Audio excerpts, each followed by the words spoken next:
Coucou, comme promis, une petite vidéo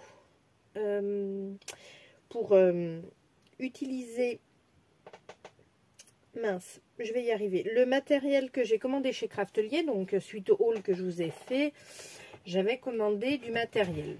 Donc les perforatrices d'encre, pour ceux qui connaissent, c'est cool. Pour ceux qui connaissent pas, moi j'y ai vu passer donc dans des albums. C'est pour perforer notre fond, notre matage que l'on met dans les albums. Là j'ai rien pour vous faire voir. Est-ce que j'aurai une page d'album pour vous faire voir qui n'est pas finie mais qui est en cours? Par exemple, ce serait compliqué, mais voilà, par exemple, pas là, mais là, je pourrais mettre, coller comme ça, un matage sur lequel pourrait venir une photo.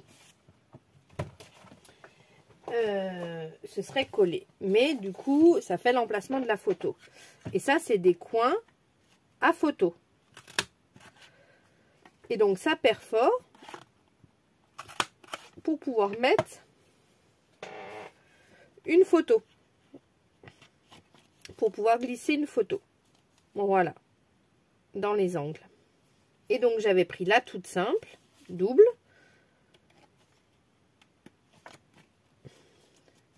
Où on peut glisser dans les deux trous. Ou j'avais pris la coquillage. Effet coquillage.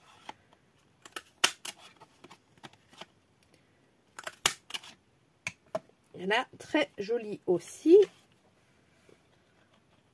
Pour glisser les photos.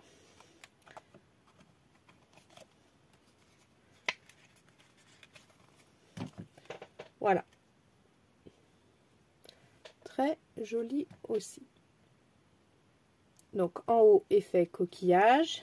Et en bas, je ne sais pas si ça va bien s'adapter parce que c'est quand même pas les mêmes perfos. Voilà. Toute simple. C'est très joli. Donc les perforatrices étaient à moins de 4 €, 3,77 € si je ne me trompe pas. Elles sont plutôt légères. Moi, j'appuie pas sur la table là pendant la vidéo parce que je ne veux pas vous casser les oreilles. Mais elles peuvent. Et il y a un truc de bien, c'est qu'elles ont leur réservoir. Donc, on n'en met pas partout quand on perfore. Et donc ça, c'est quand même très agréable quand on aime. Voilà. Perforer proprement, c'est plutôt très agréable. Donc voilà. Ensuite, j'avais pris la perforatrice de bordure. Est-ce que je vais avoir quelque chose? Voilà. Pareil, je vais la faire en l'air pour pas vous casser les oreilles sur ma table de découpe. Je vois pas, je suis désaxée par rapport à vous, j'espère juste que je le fais bien droit.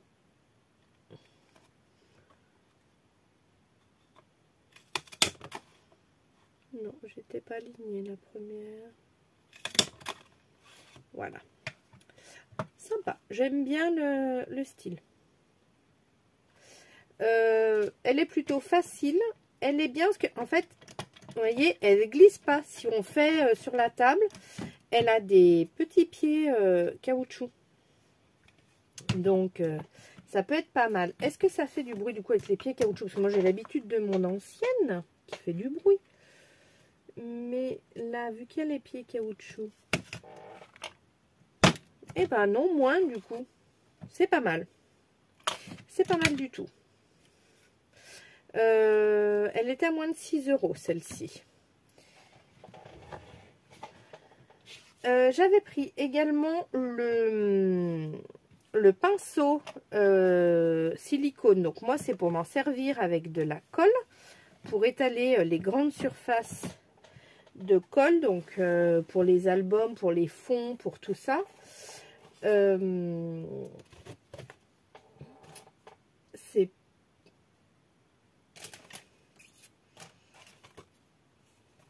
Je vais essayer de vous trouver... Je sais pas ce que j'ai là. Je vais recouper ça. Je vais couper un bout. Hop. D'habitude, j'ai plein de... Voilà. Et donc, en fait, c'est pour utiliser avec les gros, pas avec les cols avec applicateur, hein, parce que sinon, il n'y aurait pas d'intérêt. C'est pour quand on met, voilà, avec le gros, ça fait des grosses gouttes pour pouvoir étaler, du coup.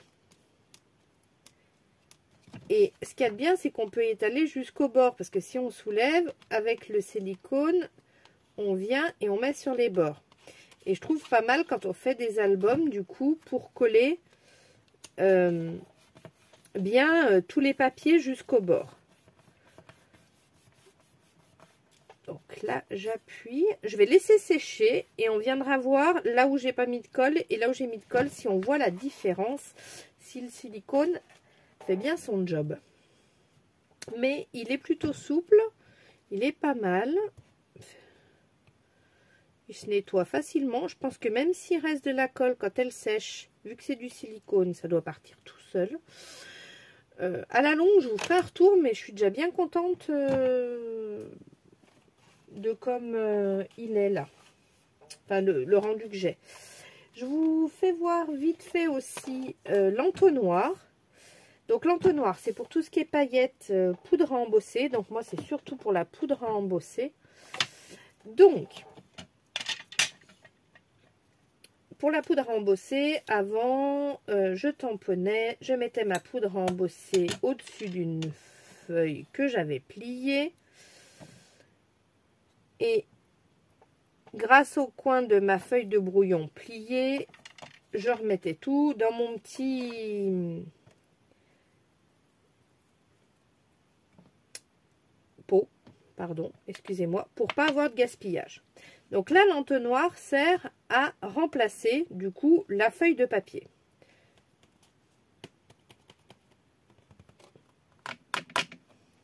Voilà. Et donc là, c'est tout dans l'entonnoir. Je mets au-dessus de mon pot, j'ouvre le bouchon et je viens tout verser, pardon, ma poudre dans mon pot. Voilà.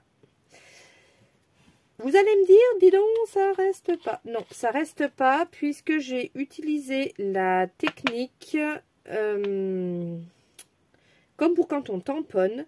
C'est-à-dire que j'ai passé de la maïzena partout sur mon plastique pour pas qu'il y ait de l'effet électrostatique et que la poudre reste dedans.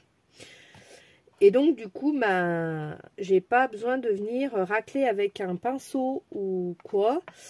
Le fait d'avoir repassé un petit peu de poudre dedans fait que la poudre embossée ne colle pas, n'adhère pas. Il n'y a pas l'effet électrostatique. Pardon. Donc, c'est plutôt sympa. Pour ce qui est de l'effet tampon électrostatique des tamponnages, je vous ferai une vidéo un peu plus tard si vous ne la connaissez pas. Et voilà, mais c'est vrai que l'astuce de mettre de la poudre maïzena, c'est tout simple, hein, c'est de la maïzena de cuisine. C'est génial, vous voyez, il n'y a plus rien dans mon entonnoir. Voilà, j'espère que cette petite démo de matériel craftelier vous a plu et puis qu'elle vous aura été utile. Voilà, je vous souhaite une bonne fin de journée et puis profitez-en bien, soyez créatifs. Vous allez apprendre à me connaître, hein. Je suis un petit peu tête de linotte. Allez, j'étais partie dans ma vidéo, j'ai complètement oublié de faire le test du coup de la colle grâce à la spatule silicone. Donc je rajouterai ça à la fin de ma vidéo, je viens de m'en rendre compte juste maintenant. Donc j'avais mis de la colle avec la spatule au centre de mon papier en venant racler comme ça sur les bords, n'est-ce pas? Mais pas sur les côtés. Donc là, il y a une languette qui est plus longue. Donc on voit bien là où c'est collé, là où c'est pas collé. Et du coup, de l'autre côté, pareil, là où j'avais pas mis, c'est pas collé. Par contre, là où je suis venue racler avec le pinceau silicone, et ben en fait j'abîme mon carton, vous voyez, mais c'est collé. En fait mon ongle vient arracher le papier cartonné, mais en fait on voit bien que c'est collé jusqu'au bout du papier. Donc l'effet que je voulais avoir, pour plus avoir mes papiers comme ça là un peu qui rebiquent dans mes albums quand je viens pas jusqu'au bord, je le faisais avec ma colle de précision, je revenais passer là le long. Là, j'aurais plus le souci parce que grâce au silicone, j'irai jusqu'au bout. Je vais peut-être bien gagner du temps. Voilà, c'était pour le petit rendu du test.